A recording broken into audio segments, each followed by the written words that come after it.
this red thing Well, up there's there. the red dot. That means we're in business. Yeah. Hi, I'm Sasha. And I'm Dahi. This is DNA Slot Cars, and Marty Ford from Two Lane Slot Cars join us for a podcast. Hey, Marty. Hey, guys. How you doing? I'm doing well. Thanks for having me.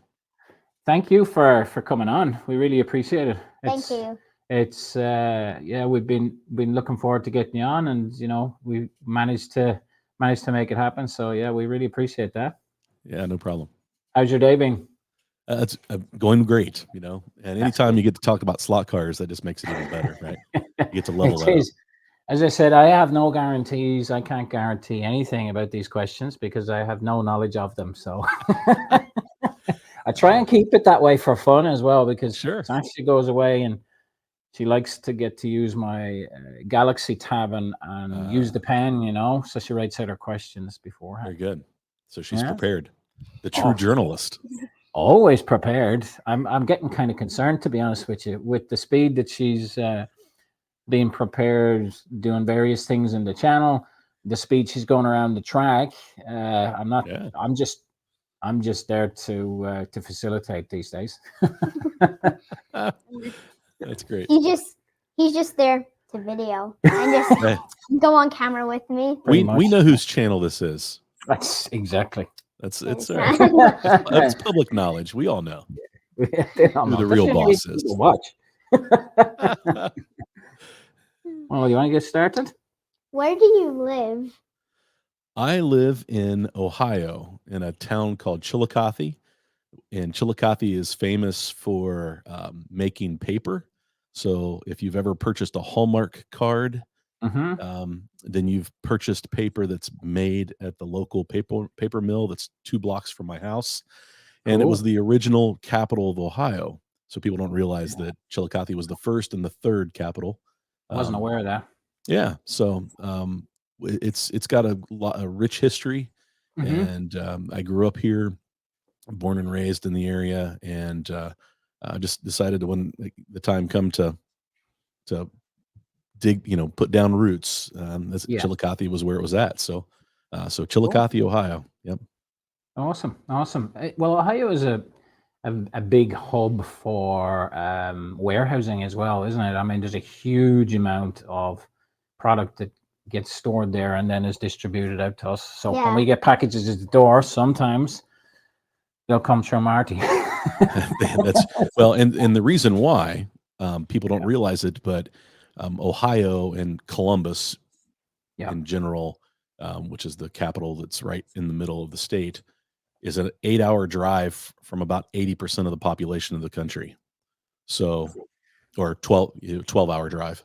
So within 12 hours, you can reach, a vast amount of the population of the country. So that makes it great for warehousing and shipping, and UPS, FedEx both have large hubs here locally. And that's cool. Yeah. I was interested to hear about having come from other parts of the world and, having visited here quite a bit. When you get here, and not that I'm surprised by size or vastness of a place, but there's just so much to learn and over here with regards to different states, because everywhere is like it's its own country pretty much. Right.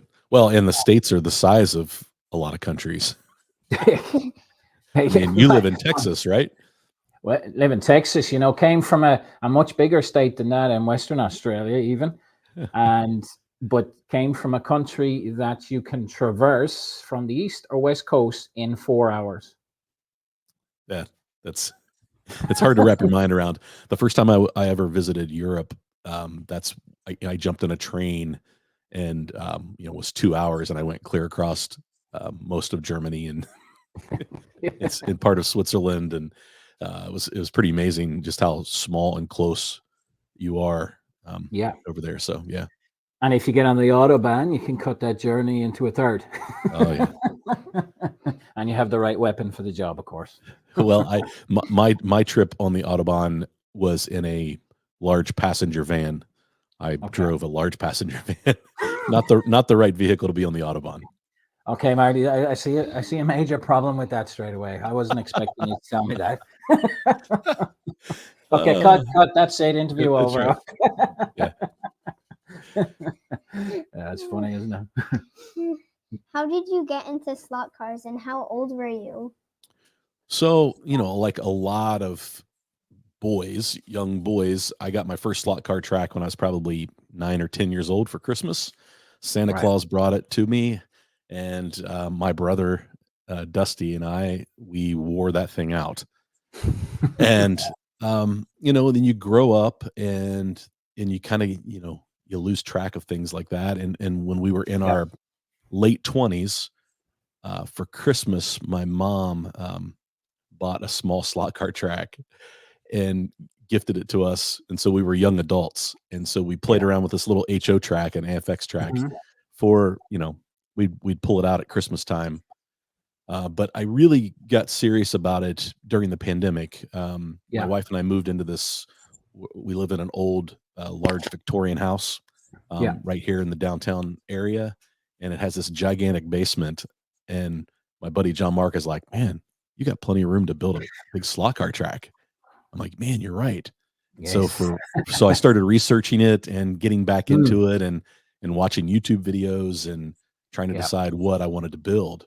And so during the pandemic, I built a track here on the floor and ran 2 laps with my Porsche 917K Carrera car and realized that I need to take a video of this because I think this is I'm addicted. It was two laps in. Yeah. And I did a little video and I started my YouTube channel then. And that was February of 2021. Yeah. So. Cool. Yeah, it's always interesting, this, I guess the story is quite similar in the first instance, but then the curiosity for me is often how do you get back into it, what sort of brought you back into it? And it was this lady me telling this lady bedtime stories, and that's her then asking, saying, okay, why can't I get one of these for my birthday? And here we are. Yeah, it's funny. It doesn't take much. It is definitely a hobby that that's pretty quick to get addicted to.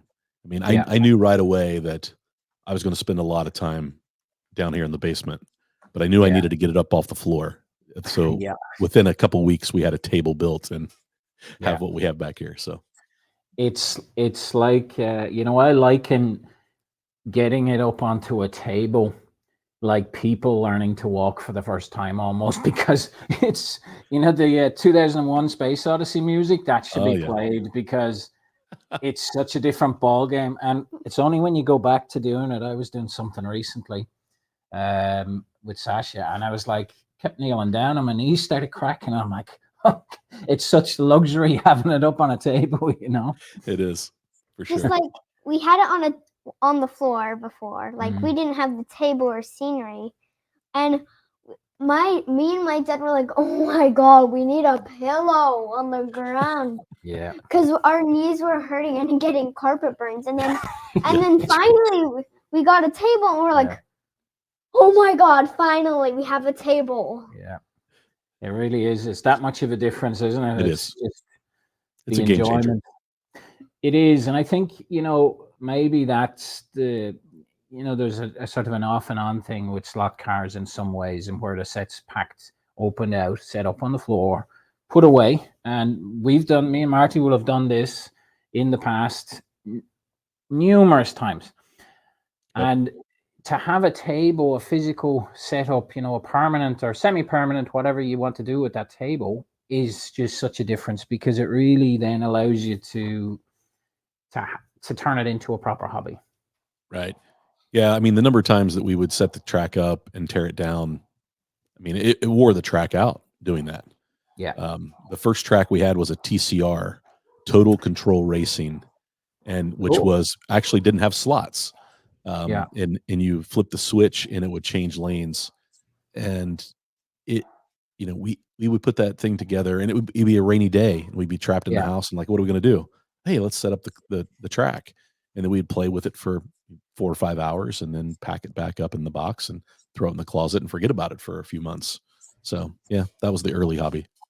That's actually Sasha's next question. So you've kind of half answered that one. Go ahead, Yeah. Sash. What was the first slot car? And the first set you ever owned. So Yeah, you've that. answered that.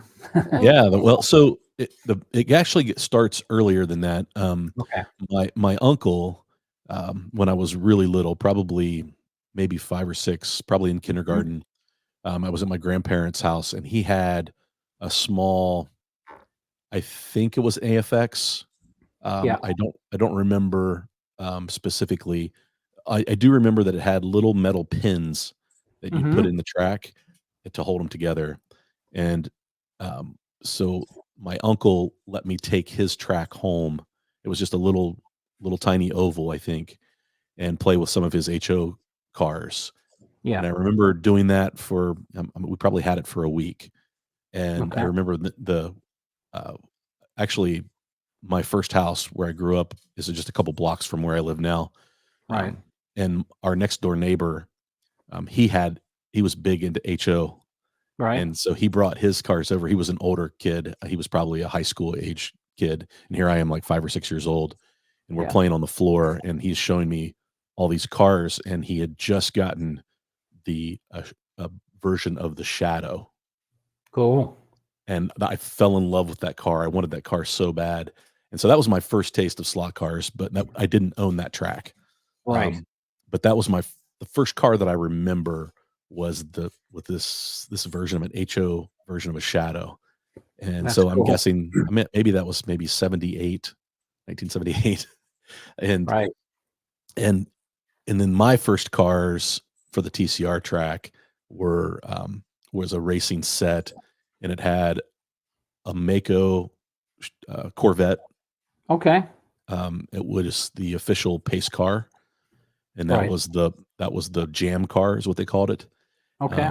And so it was a cool Corvette, and then it was 2 stock car looking cars in the set. So, I'm not sure exactly what they were modeled after, whether it was a Mustang or Camaros, but, um, they were kind of generic cars. But Yeah. they did glow in the dark. That seemed to have been a bit of a thing actually with a few different type. When we're chatting to people, and I'm trying to look generally after the event. I'm trying to find the set just so people can see, Yeah. And there seems to be a lot of them. Some of them sparked, some of them glowed in the dark. I guess it was just everything. Everyone had its specific, Yeah. I guess party trick. Yeah, it had headlights, and then the body would glow in the dark. Yeah, Pretty it's pretty cool. That's pretty cool. Awesome. Your Tuesday live stream had become a great place for people to meet and talk. You must be proud of that. What's next for your channel? Sasha, I am very proud of what is happening on Tuesdays. It's super exciting to see a community being built around my channel. I did not expect that. When I first started that live stream, I thought that it would just be, um, a random few people would show up. We would talk about Yeah. slot cars, and after an hour or half hour, whatever it was, we'd say goodbye, and that would be it. And now it's become this place where, like, every week, people who are beginners are jumping Yeah. in and saying, "Hey, I'm new this week. It's the first time I've caught your stream live." And then Yeah. they're asking questions, and they're finding help. And Yeah. that's what I'm so proud of, is the knowledge share is really exciting to see. There's so many people who are enjoying the hobby right now Yeah. and sharing their knowledge so that other people can enjoy it. So what's next for the channel? I don't know. I will continue the live stream, because it's become very important to me, um, Yeah. on Tuesdays. But I think right now, um, I mean, status quo isn't the right word. I want to continue to grow and discover new things. I'm a Mm. lifelong learner, right? Yeah. And so I want to continue to learn. So that's the one thing about the videos that I create is I'm not afraid to fail in front of the camera, if that makes sense. I'm willing to It's a good try life about lesson anything. in that. It's a good life lesson in that. There really is, And though. yeah, what's funny is I've had a handful of people reach out to me and say, I love your videos because Sorry, you bear with me. don't Keep going. hear it. Yeah, all good. You don't Sorry, you don't try you don't try to hide anything. If no. you mess up, you put it in front of the camera. You know, everybody wants, you know, their YouTube life or their Instagram life or their social media life to be like the perfect life. And like that's not how life works, right? And so No. I Nothing's tried to perfect. yeah. So I I'm not tried to editing build out that something. bit where I just turned around because I forgot to turn on that light. I'm gonna leave that right in there. Yeah. But you know, I've built some things. I built my digital analog converter box Yeah, and um you know, and I made some mistakes when I built that and like it's not very efficient and you know, Slot R has built his own version of it and has yeah. improved on my design and I think that's awesome. You know, I'm really struggling with my lap counter and like I've for been watching weeks. that with interest. It's frustrating, isn't it? But you know, when you find out what it is, it'll be very rewarding. Well, it's what's amazing to me is like the number of people who every day reach out and say, "Hey, did you figure it out? Hey, I got Yeah, this. Want to try this? Hey, I thought yeah, about this, and I think you're mm, running into interference. Shorten the cables on your sensors." And I'm getting all this feedback, and it's phenomenal. And so I yeah. think that people appreciate people being real, right? Yes. And I think that's what's important. So moving forward, Sasha, it's just I'm going to be real in front of the camera. Mhm. You kind of get what you get with me. I love to talk, so I'm always going to talk. Um, Never would have got that from you, Marty. no, no, but it you know that's the fun part of this journey on YouTube is I can make it whatever I want to make it, and Mm, you know maybe the crowd will continue to follow me and maybe I'll do something and people are like, you know, I think I'm past Marty and we're just going to move on and I'm okay with that. yeah, Um, I'm not going to worry about things like that. There was a moment when I worried about the success of the channel yeah. and I had to it really put me in a bad headspace. And Mm, so I had to really get past that and okay. talking to, you know, my fellow friends like, you know, Yeah, Raul and George and Dave and yeah, you and we've yeah. had those conversations, right? Hmm. And it took like people reminding me why I do this. It's Yeah. because I love this hobby and I want to learn. Okay. And so That's as it. long as I stay there, I think I can always look at the channel and say that I had success. So that's Yeah. the future of the channel. It's good, and it's a good life lesson to learn. And I mean, Sasha's gone through, you know, similar things, you know, with regards to worrying about messing up initially. Yeah. But Now, like at the beginning of the yeah, channel, I'm like, wait. you didn't I like if you crashed or, you know, that kind of thing. I, Right. ha- I hated crashing, Yeah. and I So she just drives so well now she doesn't. There you go. just before when we like at least first started the channel, I'm like, okay. I was so worried I just kept forgetting, and if you worry about it, of course probably you're gonna mess up. But if you don't, it's like I can do this, and actually you're actually gonna do good. Yeah. She was Yeah. always worried about because you know, obviously there's a lot of work gone into the scenery on the layout and everything else, right? Right. And at the start, I was explaining it doesn't matter. Like there was an instance where a tree was completely taken out and it was spectacular, right? And it was great for a little, you know, an outtake at Yeah. the end. And whereas not to be worrying about the fact that you've got to fix it up, that's half the fun of it, you know? Yeah, Right. but I hated like breaking cars or breaking the scenery. But now my dad's like been secretly taking videos without me knowing, Yes. and he put them into bloopers, and that just makes me feel better. Now I don't tell her. I found the secret is never to tell her when I'm starting and stopping Right. recording. But like it actually made me feel better about messing up. Like Yeah. it's better when you mess up because it's more fun. I Yeah. mess up Well, more than you do. yeah. And No, worrying doesn't you get you mess anywhere. up. Right. No, Yeah, no. Yeah. it doesn't. I learned that a long time ago. Yeah. That's for sure.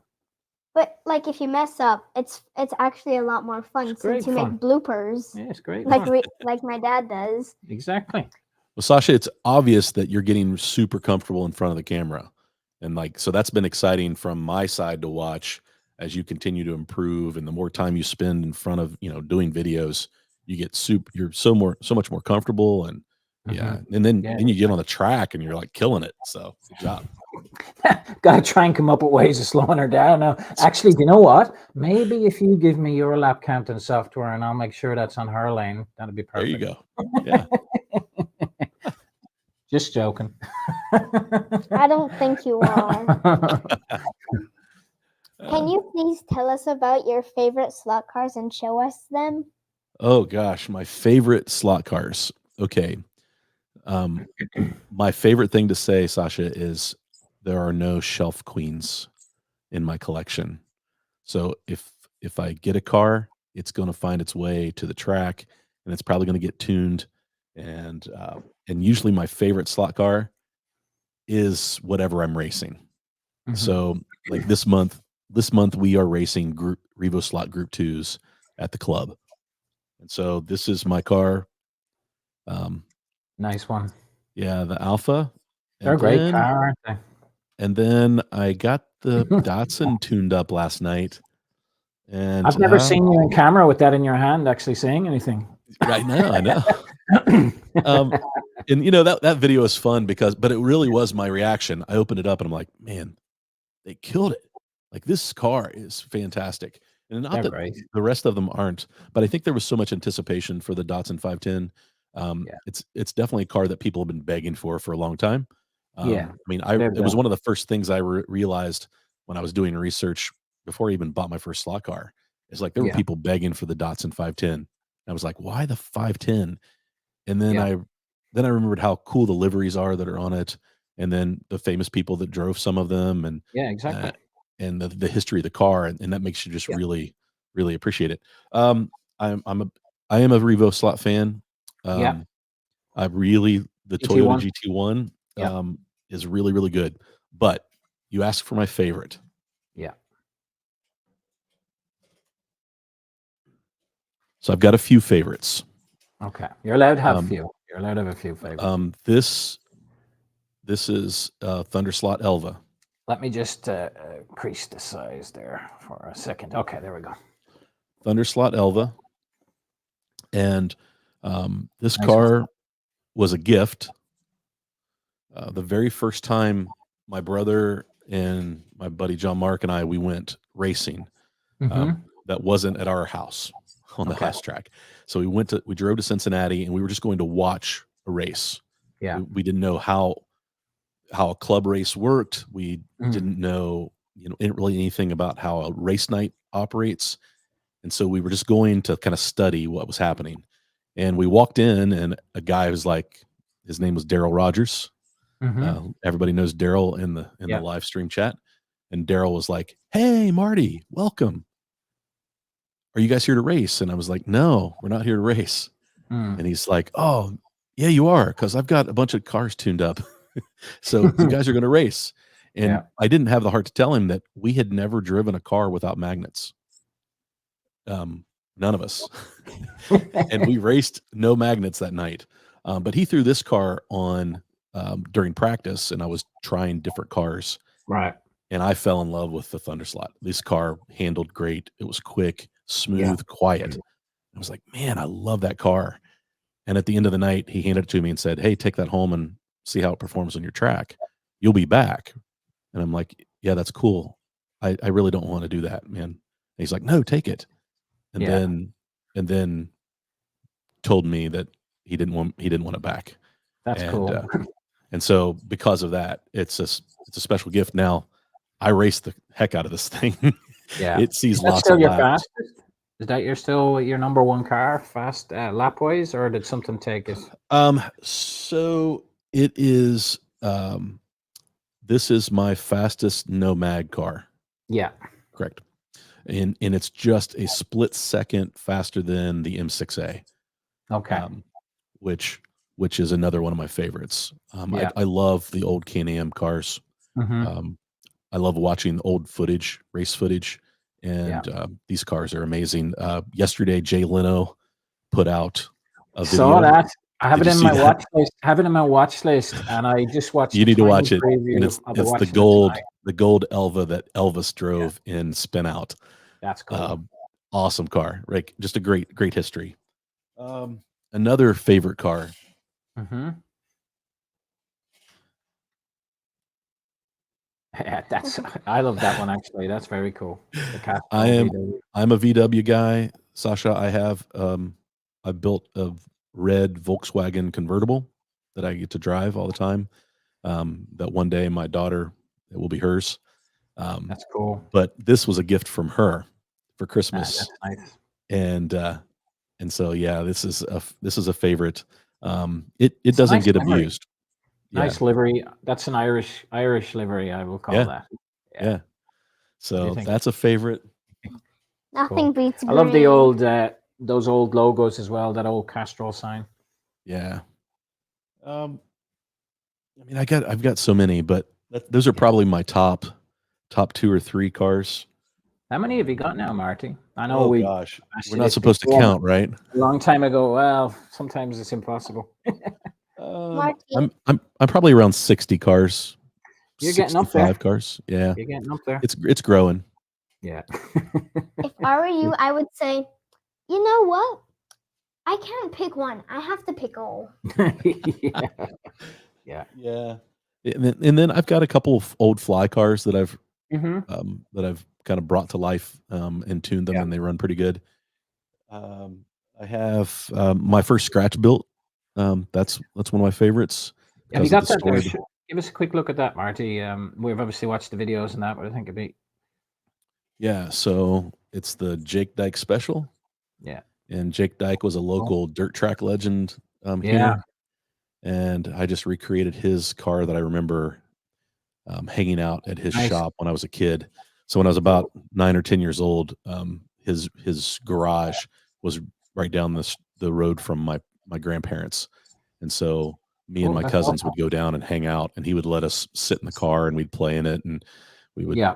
help him, clean it and wash the mud off of it, and we thought we were a big deal. Oh yeah. Yeah, Well, it's a and special so flat car now as well for you. yeah, So that's a great oh thing. yeah, and so pretty special that I got to build it. What was really cool Mhm. though is I posted it on Facebook, Mhm. and one of his relatives recognized it and showed him the picture. He's still alive, That's awesome. and so he was really proud of it too, I think. I bet So he was. Yeah, that that's was really nice cool. for him. Awesome. Yeah. We know you love music like our family does. Is it a big part of your life? Oh, Sasha, I'm a man of many hobbies. I'm probably a little like your dad. I think he probably falls into that trap or that Mhm. title as well. Yes. Yeah, But exactly.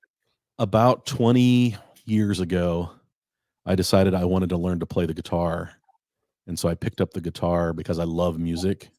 I grew up with 2 parents that loved music. My dad liked classic rock and roll, and my mom was a big rhythm and blues. She Mhm. listened to lots of variety, and so I grew up just really enjoying music. But about 20 years ago, I decided I wanted to teach myself how to play guitar, and so I started watching YouTube videos, early days of YouTube, taught myself how to play guitar, and then ended up playing at church Yeah. in a band, and then ended up forming my own band. And for That's the cool. last 15, 16 years, me and 4 or 5 of my best friends, we play in a band and traveled around and played music all over the place. That's cool. And yeah, so music is important in my life. I I play I probably play guitar every day Yeah. for a short period of time. Usually it's for rehearsing. I lead worship at my church. Um, and so usually that's, practice on Thursday nights, Mhm. worship a couple services on Sunday. Um, but it's who I am as a Yeah. person. I love it. I live for it. I know it's what I'm called to do. Mhm. And it's kind of a weird way to say it, but I truly know that that's music is what I'm meant to do. I didn't say I was great, but I do love to play it. Well, it's quite funny actually. Very similar, you and I, in that regard. Maybe it's about around about 24, 25 years ago, I decided that I wanted to teach myself the guitar as well. There And you go. exactly the same scenario. Ended up then playing in pubs and around places for years, and went Yep. away from it for years and come back. And, it's just a great thing, isn't it? It's Oh yeah. enjoyable. Sasha's starting to learn. I'm teaching Nice. her at the moment, right? Yeah. Yeah. That's fantastic. It helps you in so many other things in life, Sasha. One of the Great. things for me is if I have had a stressful day, 5 minutes with the guitar, and it's gone. I can. Yeah. It's very healing. Music is. Is there a go-to? I know I have a couple, right? But there's a couple of particular songs that if I want to do what you've just achieved, I will tend to go and I'll play them, and I'll just be there playing them, even barely paying attention that I'm playing them, But there's a couple of songs that. Is there any? Do you have any songs like that, or is it just general? I'll find just a progression because I like to Mm. write my own music Yeah, too, that's cool. Awesome. and so I'll find a chord progression, a melody, and Yeah, then start working on lyrics. And I tend to do that. I do have some favorite. I listen to a wide variety of music, but I do have some yeah, songs that I'll fall back to. There's just some. I love Mumford and Son. yeah. And so That's Marcus cool. Yeah, Marcus Mumford is, oh man, one of my favorites. Um, that's cool. from a I like guitar that as player, well. yeah, from a guitar player standpoint, John Mayer is an amazing guitar player. Agreed. I can listen to him play guitar, so Yeah, I play a lot of his music too, just for me, yeah. um, and so yeah, That's I've got actually a good segue into our next question. It was, you want Like, to ask that who's your one? favorite artist? Yeah. ah, so yeah, I would say um, I have lots of favorites, like everybody should, right? But I Mm, probably I listen to a lot of John Mayer just because I yeah. appreciate the guitar work. Hmm. Mumford and Son. There's a band called Lake Street Dive, Yeah. also one of my favorites. They're phenomenal. I do listen to a lot of like independent artists. Hmm. Both of my daughters are into like the folk scene, and That's so awesome. Yeah. they're always trying to discover new artists Hmm. and new people. So Yeah. because of them, I experiment with a lot of that. Nice. But then, like I am a 90s kid, so or an 80s kid, and so like a Yeah. lot of great 80s music. My parents, I grew up in, as a Yeah. little kid in the 70s. So, I can still listen to some of that old stuff. Like Michael Jackson Oh, is yeah. still one of the classic favorites, right? Yeah. Favorite First artists. album I ever had was Bad, actually. Funnily That enough, nice. Marty. Yeah, on cassette. Yeah, me and my brother and sister. I'm the oldest of three, and Right. we wore out Thriller, the vinyl record, It's over brilliant, and though. over and over again. Yeah, What a record. yeah, good stuff. It's superb. I'm gonna push you for. I'm gonna ask you a question off out of the descriptive sashes there, right? Yeah, Greatest guitar player of all time, right? And you can give me three. How about that? It's tough. man. I mean, Very hard to answer that question, really. it It's a it tough it, it question. really is. Like I would probably still put John Mayer in that top. Hmm. Bo Diddley is probably really close. Stevie Ray Vaughan. Um, Mark Knopfler. Mark Knopfler. Yeah, yeah. Mark Slow Knopfler is hand. amazing. Dire Straits. I mean, Sultan of Swing is just Oh, it's the unbelievable, extended isn't it? version is just incredible. Yeah. Yeah. Um, yeah. The problem is there's just too many really good ones to Yeah. say that I've got. I mean, I like even some jazz Yeah. guitarists. Oh, Um, yeah. there's a lot of people like I'm really into Hosier We are and going under. to see Hosier actually here because he lives, Marty. He's from about an hour away from where I'm from Okay. in Ireland. So we're going to see him here when he comes down to the Woodlands.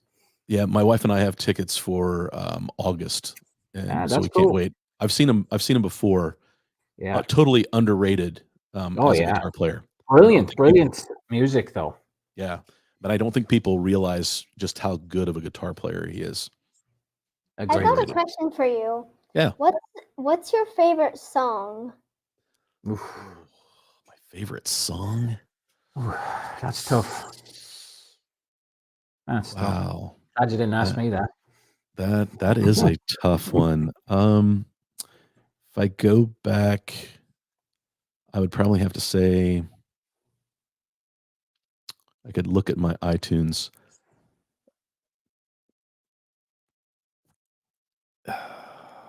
Man, this is going to sound funny. Daryl Hall and John Oates. Rich Girl is one of my all-time favorites. And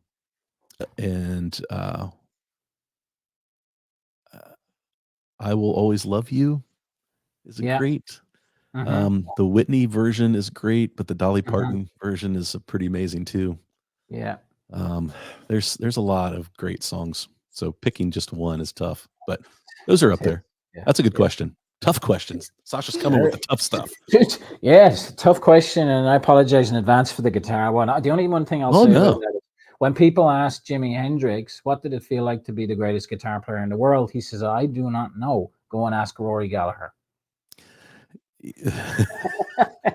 So we've all heard that story about different people.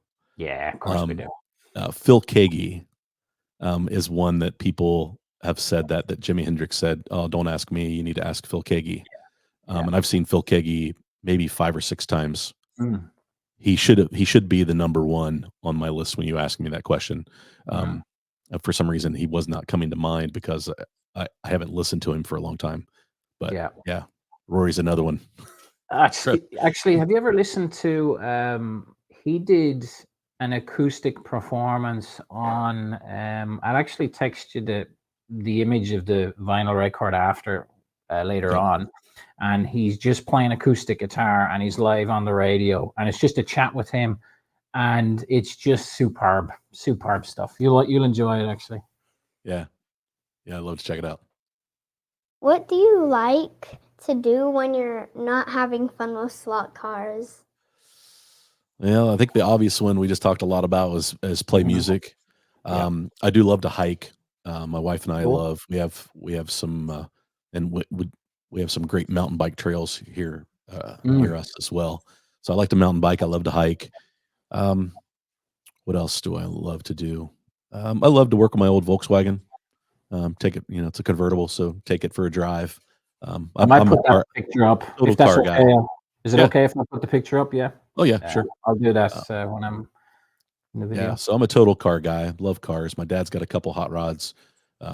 So we're into all kinds of racing. So it's fun. So those are the things that I do. But my kids don't live at home anymore, Sasha. I have 2 daughters. I'm a girl dad, and I couldn't be prouder. But they live in Colorado, and so we spend a lot of time hitting national parks with them. And so that's one of my favorite things to do is go visit my kids and go see the country. It's a great it's a nice great part of the world up there as well. Yeah, beautiful. Really is. We know you like VWs. What's your favorite car you have ever known? Ever owned? Yeah. Ever owned. Okay, so my very first car was a 1970 Ford Maverick. And is that your favorite? And it might be my favorite car I've ever owned, just because it was my first car, and I raised the money and bought it, and it was mine, and I loved that car. I love the Volkswagen, and then I had a Jeep Wrangler for about 20 years, and that was a fun vehicle. My family, my kids, we had a lot of fun in that car. So I would probably say that's probably my favorite car I've ever owned is the Jeep Wrangler. It's cool. It was fun. So much fun. If you could pick 2 real cars, one fantasy and one you could buy in the future, what would they be? Okay. This could get messy. Fantasy. So 2 cars. I love Shelby Cobras. Yeah. And they're beautiful cars. The kit cars that you can get right now, my uncle built one, and it's fantastic. Yeah. And so I would say, you know, a Cobra. I do love the GT40s, the old GT40s. Yeah. Me Not that I too. don't like the new ones, but I Mm. the the 60s GT40s are amazing cars. So when you talk about fantasy cars, and Yeah. that's probably changed over the years. Mhm. I was a big Mustang guy as a kid. Yeah. Wanted a 66 fastback so bad, Mhm. and I'd still wouldn't turn one of those away. I still love those cars, but I I've agree. grown to appreciate lots of different types of cars as I Yeah. got older, and so I mean I've definitely I would love to have a Porsche. Yeah. They're beautiful. Um, 911, a classic 911, or one yeah, of the newer ones? classic 911, or even one of the small like the 914s. Yeah. I Yeah. love those. Mhm. Those are great. Probably because they're not far from being a Volkswagen. Very true. They're a beautiful car, actually. They're Yeah, very, they are. very beautiful car. Yeah. Yeah. So those would be Um, fun. yeah. Obviously the old classic Ferraris. There's so many great, amazing cars. Yeah. But yeah, I am a kind of a sucker for that early American muscle, even though the Cobra is an AC Cobra, and so Yeah. it's not an American car, but they put an American muscle motor in it. Yeah. So It's a bit. It's funny. Like, obviously we're mad into crazy into cars here too. Of all sorts and description, and we come from obviously European side of things, and there's certain cars that that I've always wanted in various things, but there's a lot of American cars that I also have always wanted, yeah, and I will definitely get a classic American vehicle. The problem I have now is since I've arrived here, you're looking and you're like, oh, but I like that, I like that, I like that. There's just, it's very difficult to sort of, like, I'd love a Bandit Trans Am, for example. I'd love, yep, my wife crazy about AC Cobras as well. There's just so many. I like the old Camaros. I like the Plymouths. I mean, yeah. No, I know it's hard. where do you stop? It's Like Well, it's like this. Ooh, that car I really want yeah. to get that. Oh, but oh, that one I too. know. And then the second later, oh my god, I need that car too. I know. And then like a minute yep, later, you're like, I need all of these cars. That's the problem, isn't it? It's it is a problem. there's a Like, lot of My, da- options. you just see a car and and Yeah. you're like, oh, I want that. And then you my see, dad oh, my dad has a 1970 I need that. Camaro. 1970. That's awesome. Yeah, it's beautiful. And then he also has a 35, 34 coupe, Chevy coupe. Nice. That is really cool as well. And so you know, those are cool American hot rods. So They are.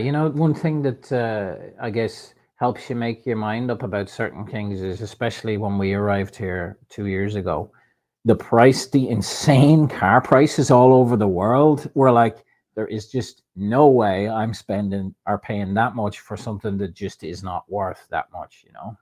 I agree. It's tough. Crazy. Yeah, the prices are through the roof on everything. Yeah, it's mad. I was naive enough to think when we arrived here that I would literally had in my head, I was like, okay, I want to get this and I want to get that, right? Yeah. Thought that would be achievable with no issues when I got here, and I was like, wow, you can't even get something. You gotta maybe wait for 2 years and never get it, or Right. Well, thanks to the internet, there's no deals anymore. no. Yeah. Everybody's too knowledgeable. You just look up how much is that worth? Yeah. There's too many blue books now to Yeah. tell you what the price No is. deals. No, I know. What is your favorite part about the slot car hobby? So when we went racing the first time, Mm-hmm. we walked in the room and immediately we had 20 new friends. Yeah. And we love going back there on Thursday nights. We drive almost 2 hours to get to the club. for 7 minutes of racing. Yeah. So there's got to be more than just the racing to go for. And so I think we've just met so many great people, and I think that's what I enjoy about it is I love building relationships. It's one of my favorite things to do, and it's just getting to meet new people and make friends, and we just have so much fun racing together. Yeah. Sasha, it really comes back to my brother Dusty. Almost every Sunday night we hang out for a couple of hours at the track. Yeah. And I would not trade that time for anything. Yeah. Just how it's really helped my brother and I. We shared a bedroom our entire lives. Yeah. And then when we moved out, we just really drifted apart because we had spent so much time together. And this hobby, Dusty jumped in with both feet with me. Yeah. I was like, "Hey man, you need to come try this." And he was like already buying cars before he even made it to the track the first time. Right. And so our relationship is better than it's ever been in our entire lives. We have so much fun hanging out, and it's just like we get to be brothers again, like when we were kids. And That's it just, cool. that's my favorite part of the hobby is just getting to hang out with my brother and my buddy John Mark. Yeah. And just and racing cars that we would never get a chance to race in real life. Yeah. Right? I'd never get to drive this in real life. Racing or wrecking cars?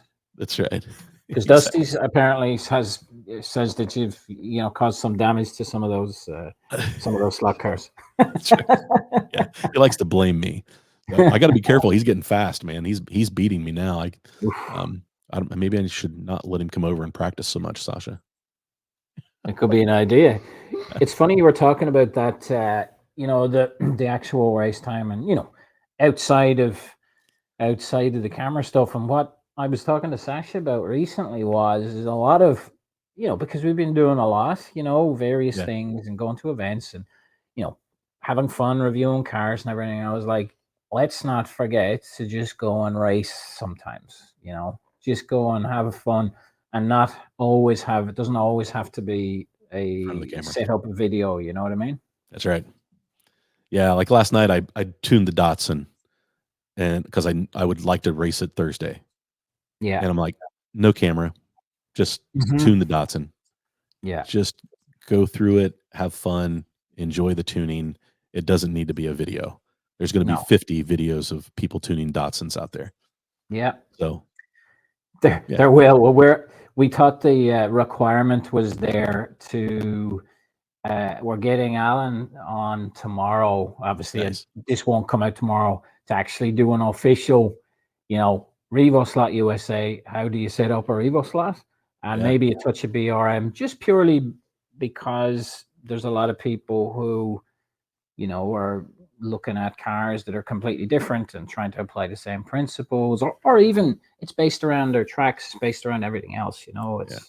So I just thought it was an opportune time to do something. Dave's put out a great video today as well. Yeah, I saw that. Yeah, I agree. Yeah, but it's all about fun as well. And how quick is your Datsun now compared to the Alpha, say, for example? So it's right there with the Alpha. And I thought of something last night when I went to bed. And so this morning I got up a few minutes early before I headed to work and applied what I thought I should try. And I picked up 0.2 of a second. So it's faster than my Alpha now. That's cool. Yeah, it's running. The Group 2 cars run 5.8s, 5.9s. Yeah. On this layout, and it's running like low 5.7s. Yeah. So it went from being my slowest Group 2 to my fastest Group 2. Yeah. Yeah. Yeah. It's a good running car. It's great when they look fantastic and run fantastic as well. Yeah. But the thing I like about the Revo slots or the Group 2s particular is, you can have a fleet of cars there, right? And obviously you might have to do some adjustments and to get everything running okay, for example, but they can be all competitive against each other, Yeah. So at Cincy Slots on Thursday nights through this entire month, we've run the analog race has been Group 2s. The first week, the top car, two 3.5-minute races on that layout. The top car was 44 laps. Yeah. First place. Last place, 18 guys. Last place, 42 laps. Yeah. 2 laps separated first and last place, and the rest of the cars in between those 2 laps. So it's super competitive. Yeah. They're not the fastest car, No. on the track. I can throw the GT1 on the Toyota GT1 Revo and run 0.3 faster, 0.4 faster. Yeah. I can throw the Thunder Slot on and run a whole second faster. But when you run them together, it may be the most fun I've had racing slot cars. Yeah. They are so competitive from top to bottom. They're so much fun. We're having a blast. When are we going to see? When am I going to start seeing some BRM group? Maybe BRM Group 2 is something you should try. Just for, and maybe you have tried it already, but I just think you get a real kick out of them as well. Yeah, I can run 124 scale on the track without any problem. I have one BRM. I have I'll grab it. Hold on.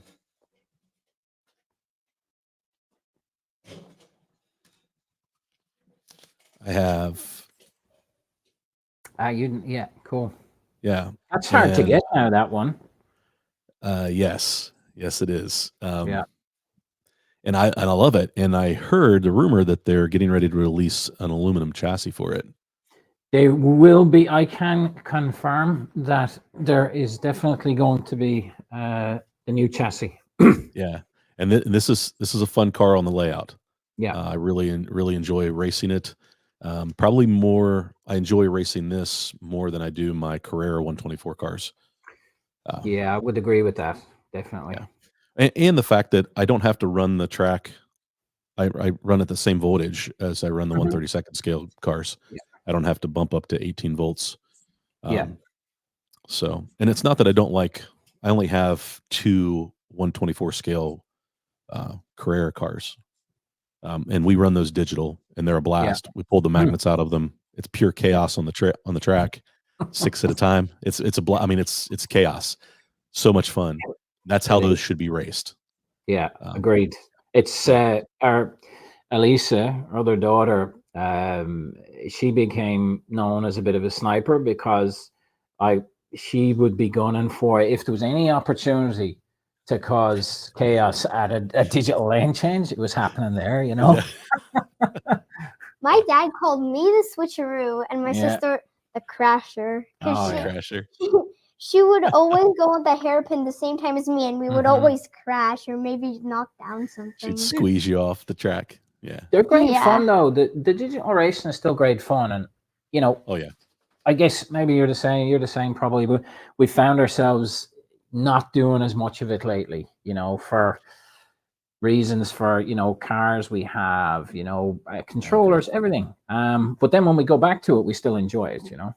Yeah, I think that digital, it has its place, and I think that it's a beautiful way to enter the hobby. Because of just the interactivity that comes with it, the software that announces the races for you, creates an entire environment, right? Lane changing, multiple, 6 people can be on the track at once. But I think as you progress in the hobby, as you progress, and get outside of the Carrera bubble of the digital world, and you just start discovering Revo slots and Slottits and Thunder slots and NSRs, there's a real reason to want to run analog as well. And so this past week I installed the Axle box, the Ultra 4.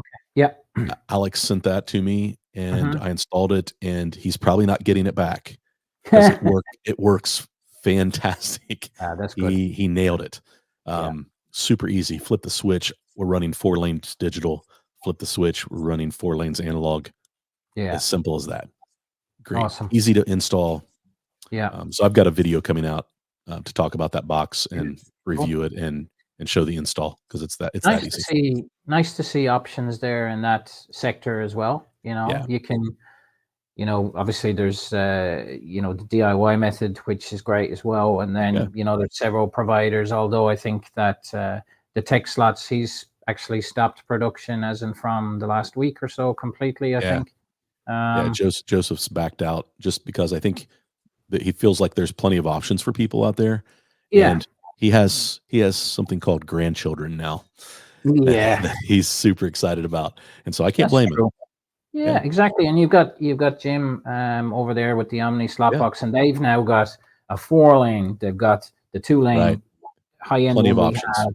You've got a one under that, and then you've got the emulator version again. So it's, I mean, there's plenty of options for anybody to put their toe on the water, I think.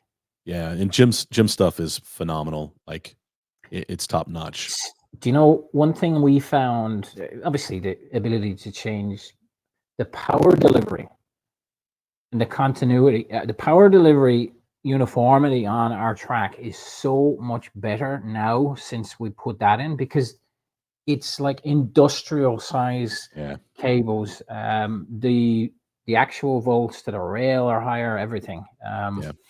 So it's not just great for switching. We really saw a bump up in lack of dead spots. Even we don't even have to run power taps now.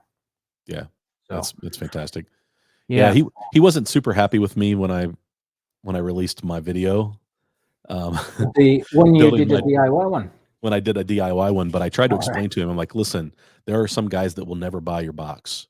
Yeah. And there will always be guys that do not want to do it the DIY. Yeah. And so what I hope is my video drove people to him and Alex and people who are building boxes, because there are guys that are not DIY guys. They just have no desire to build their own. They'd rather pay somebody. It's always great to see people building their own things, you know. I mean, that's what Slot Car Hobby is about as well, you know. Yeah, and then we got past that, and you know, Jim and I send him a message every once in a while, and he does the same with me just to check in. But yeah, great product. Yeah, it's good and solid. Do you know that you into the 240Zs, because they might be an interesting entry for you into that group 2BRM if you like your 240Zs. This little lady, stay tuned, because this little lady is going to be the first person to actually run 3 of those finished cars. So nice. I'm really excited, to be honest. Out of all the cars this year, those and the 3 GT40s BRM are doing are probably a little bit ahead of where I was excited about the Datsuns as well, the 510s. But these, I really can't wait for these now. I'm just super excited to see what they'll be like on the track, you know. I'm sure they'll look amazing. Yeah, they certainly Revo and BRM, they're just the look of the cars when you get them. I always try and pick faults, and sometimes we're looking at these cars, and I was at the Datsun, and I'm like, I can't find anything to say negative. It's like, well, you know, you didn't say anything at all. Yeah, I didn't say anything at all. And you know, the part of that was for fun. Yeah, of course. But it really was one of those, like, this car looks so good. They really took their time. They did it right. It looks fantastic. They hit a home run. Agreed, 100%. What's your next question, Sash? I think she's got one left, do you? Yeah. Right. What is your prediction for Slot Car of the Year? Oh my, Slot Car of the Year. Well, I think that the Datsun's probably a front runner. Yeah. You know, I have had a few people comment on my video, my review video, about like why are people so excited about a Datsun? But I think it's been a car that's been in demand. JDM is super popular right now, you know. Yeah. And I just think that it was the time. It was the right timing for that car and for people to be excited about it. And we'd already gotten a taste of like how fun the Group 2 cars were already with the Alpha and the BMW and the Escort and the Cadet. So it was just the next progression. I think that's probably my front runner. I'm trying to think of what else is coming out. It'll probably be 132nd, I'd imagine. Anyway, you know, they tend to be, because there's so much of a bigger user base. So I doubt that, you know, there's a couple of things. What else is coming out that's looking super exciting? Well, I got the notice from my pre-order of the NSR GT40, the red, shipped that's coming out too. today, and Mm. I have another GT40 NSR. Fantastic car. It runs smooth. I mean, it's the easiest. It's probably the easiest car that I have to drive fast. Yeah. Just performs well. So I didn't want to miss out on that red livery. It looks awesome in red. Yeah. I'm trying to think of some of the other cars that are coming out. The MR slot car, the 911 that they just released, that Texaco. I really like that car. That's a that's sharp cool looking car. Yeah. I'm trying to think of what slot it has coming out. They've got the 5112M coming out, which is the yellow and green one. Yeah. The Polycar have some. That's a Jacques and Rindt Polycar Classic F1 we just did a review on. That's an amazing car. Yeah. Beautiful. They look great. Yeah. Yeah. What else have Slotted got coming out? They've got the new a new version of the Nissan GTR coming as well, I think. Yeah. So there's a few things, but yeah, right now it's going to take quite a car to knock the Datsun off the top spot for most people, I think. I agree. I think if, from my perspective, in 1/32 scale, I'd say it'll be the Datsuns. In 120 and 1/24 scale, if you're going to say, I'd say it probably will be the Datsuns, or maybe those GT40s. But I can't see past them, either of those, to be honest. Yeah. Actually, that car that you got, the number 52, didn't you? The 510. Yeah. Well, the actual owner of that car contacted Alan. How cool is that? That is awesome. Seriously. Yeah.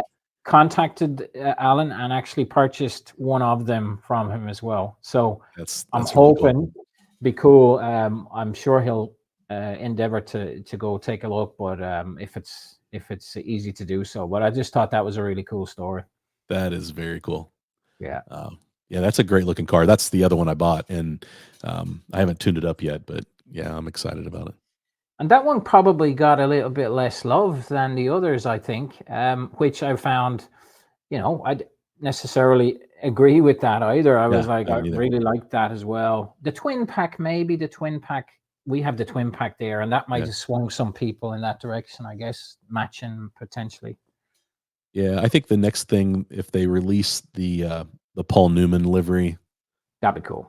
Yeah, I think that will be bigger than the first three they released. So the only other slot car of the year in 1/32 scale is going to be if they release the Paul Newman version before the year is out. Right. Yeah.